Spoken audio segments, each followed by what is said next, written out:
오늘 이 아침에 부를 찬송 264장.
스가랴 13장 1절에서 9절까지의 말씀.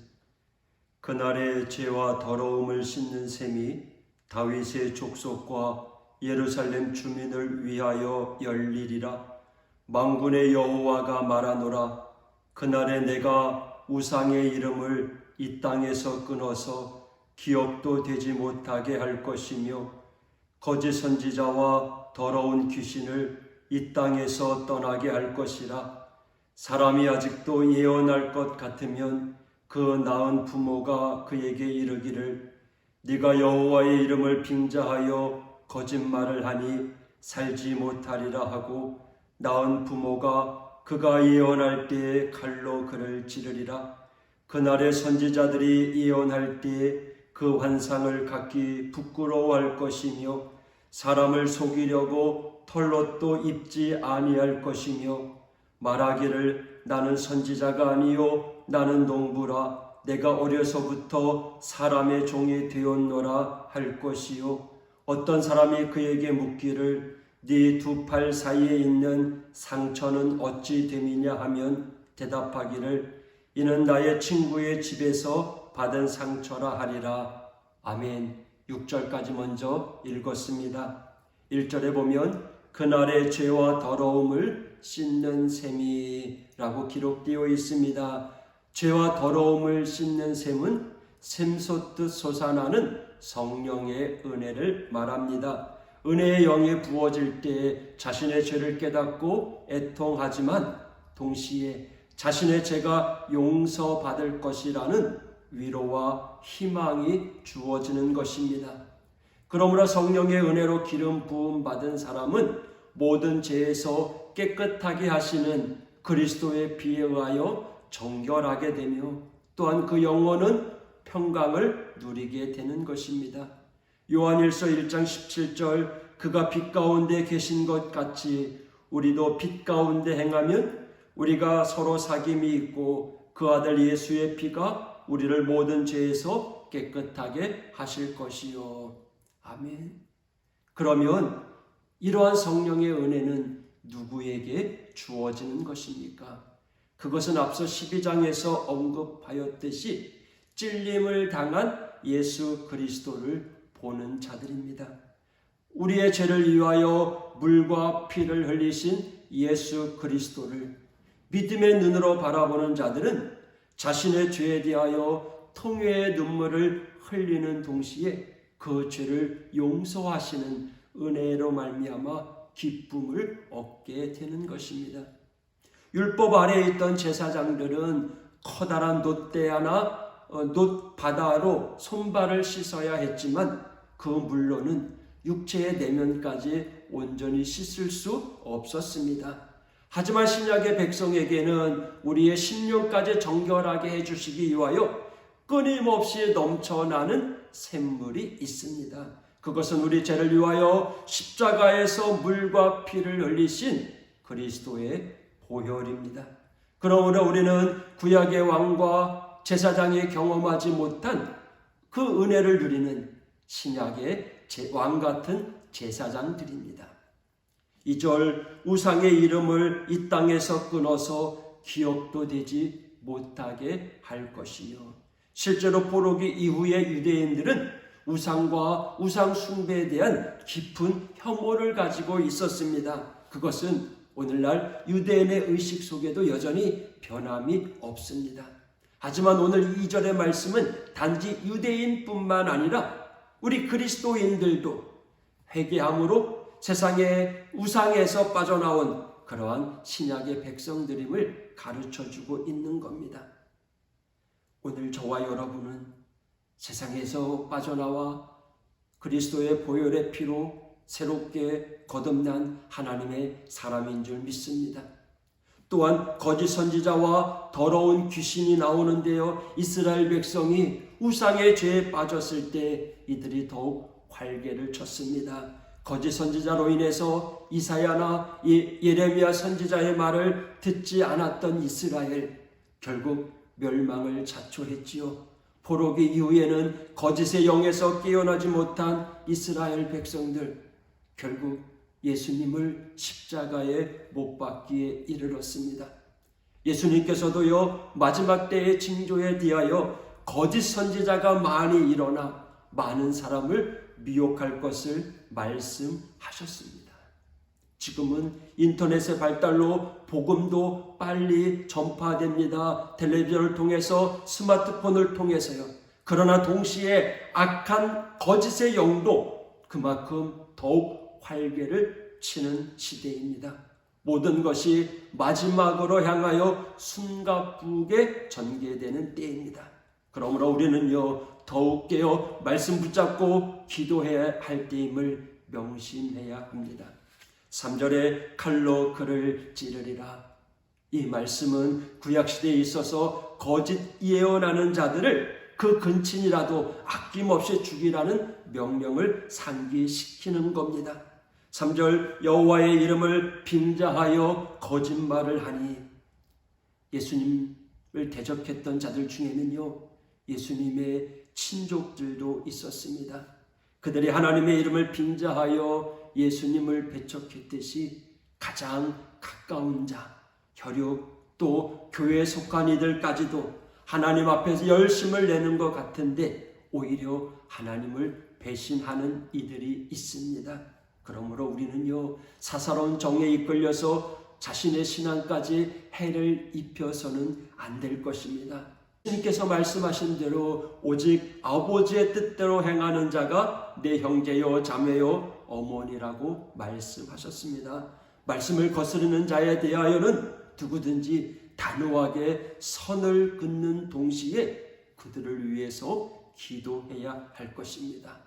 4절에 보면 예언할 때에 그 환상을 각기 부끄러워할 것이며 사람을 속이려고 터럽도 입지 아니할 것이며, 신약시대에는요, 선지자가 필요한 때가 아닙니다. 예수님께서 이 땅에 오심으로 하나님의 계시가 완성되었기 때문입니다. 예레미야 31장 33절에 보면 그러나 그날 후에 내가 이스라엘 집과 맺을 언약은 이러하니 곧 내가 나의 법을 그들의 속에 두며 그들의 마음에 기록하여 나는 그들의 하나님이 되고 그들은 내 백성이 될 것이라. 또한 예수님께서 말씀하셨듯이 선지자의 활동은 세례 요한으로 끝이 났습니다. 그러므로 그리스도는, 우리 예수님은 율법과 선지자의 완성입니다. 그래서 신약시대에 누가 예언한다고 하면 우선 그 자신이 환상을 부끄러워해야 할 것이고요. 또 누구든지 엘리야가 털옷을 입고 예언한 것처럼 선지자인 척 해서는 안 된다라는 겁니다. 7절부터 9절 만군의 여호와가 말하노라. 칼아 끼어서 내 목자 내 짝 된 자를 치라. 목자를 치면 양이 흩어지려니와 작은 자들 위에는 내가 내 손을 들이우리라. 여호와가 말하노라. 이 온 땅에서 3분의 2는 멸망하고 3분의 1은 거기 남으리니 내가 그 3분의 1을 불 가운데 던져 은같이 연단하며 금같이 시험할 것이라. 그들은 내 이름을 부르리니 내가 들을 것이며 나는 말하기를 이는 내 백성이라 할 것이요 그들은 말하기를 여호와는 내 하나님이시라 하리라. 아멘. 하나님께서는 칼에게 내 목자 내 짝된 자, 즉 예수 그리스도를 치라고 말씀하십니다. 이것은요, 장차 오실 메시아께서 아들의 신분인 신성을 가지고 오실 분으로 예표하고 있는 겁니다. 그러나 이 말씀의 핵심은요, 목자를 침으로써 양들이 흩어진다는 걸 이야기합니다. 하나님께서 목자를 치신 후에요, 메시아를 추종하는 자들을 흩으신 후에 살아남는 자, 작은 자들을 추수하기 위해서입니다. 남은 자들은 바로 예수님의 제자를 의미하기도 합니다. 예수님께서 이 구절을 인용하시면서 자신에 대한 것임을 말씀하셨죠. 마태복음 26장 31절 기록된 바 내가 목자를 치리니 양의 떼가 흩어지리라 하였느니라. 하나님의 구원의 섭리는 마귀처럼 달콤한 말로 사람을 끌어오는 것이 아닙니다. 그것은 복음이 아닙니다. 복음은 사람을 감동시켜서 자기 편으로 만드는 것이 아닙니다. 복음은 먼저 죽은 후에 다시 살리는 것입니다. 우리의 육이 죽고 영이 다시 살아나는 것, 이게 바로 복음의 능력입니다. 목자를 치면 예수 그리스도의 십자가의 사건을 의미하는데요, 예수님께서 만약에 대중의 인기를 얻으려 하셨더라면 결코 십자가에서 죽지 않으셨을 것입니다. 추수를 하기 위해서는 밀을 까부른 후에 바람을 불어 쭉정이를 불어버린 후에 알곡을 걷어들이는 것처럼 복음은 많은 사람들을 거절하게 만듭니다. 그런 후에도요, 그럼에도 불구하고 복음을 붙잡는 작은 자들에 의해서 하나님은 그 손을 들이우시는 겁니다. 여러분, 7절에서 이 작은 자는 직접적인 의미에서 예수님의 제자를 의미한다고 말할 수 있습니다. 말씀을 정리하면서 오늘 1절의 말씀을 다시 읽겠습니다. 그날의 죄와 더러움을 씻는 셈이 다윗의 족속과 예루살렘 주민을 위하여 열리리라. 하나님의 회복의 은혜가 오늘 우리에게도 임할 줄 믿습니다. 오늘도 정결한 셈으로 우리의 죄와 더러움이 씻겨지길 원합니다. 또 그렇게 되기를 축복합니다. 오늘도 성령님을 의지하며 정결함으로 살아가는 하늘 시민권자가 되시기를 주님의 이름으로 축복합니다. 기도하겠습니다. 하나님 아버지 감사합니다. 오늘 우리에게 주시는 하나님의 약속의 말씀을 붙잡고 오늘도 성령님 의지하며 정결하게 살아가는 하나님의 사람들 되게 하여 주옵소서. 환난 가운데서 끝까지 믿음 지켜 우리 하나님께 인정받는 천국 시민권자들 될 수 있도록 은혜를 더하여 주옵소서. 예수님 이름으로 기도했습니다. 아멘.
주